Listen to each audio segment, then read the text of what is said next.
而家係溫太同大家分享嘅時間，今日嘅題目係驕傲和自信。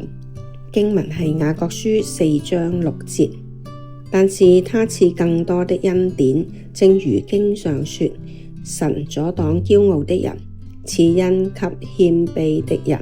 雅各書4章6節，我哋從細就聽到好多提醒大家唔好驕傲嘅句子，例如驕兵必敗。驕傲來，羞恥也來。當聽到人哋嘅稱讚、成功感呢，達到一啲目標，或者係一段時間所有計劃都好順利，傲氣自不然就會滲透出嚟。其實為自己嘅成績而感到驕傲，從來都唔係問題。我哋要避免嘅係驕傲帶嚟嘅後果。為一啲費盡努力嘅成果產生驕傲感，係對自我認同嘅一種方式，這是我哋應該有嘅，但係可能會影響我哋嘅心態而且行為。喺日常生活都係一樣，驕傲起嚟呢，就會令我哋變得固執，阻礙咗我哋聆聽他人嘅意見。驕傲嘅心會令我哋不知不覺咁樣睇唔起其他人。驕傲嘅成因就係心底裏邊認為自己比別人優越。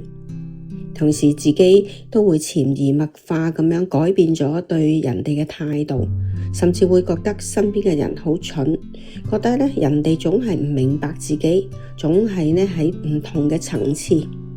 就算自己係非常非常咁樣成功，哪怕都係精於一個或者係數個範疇。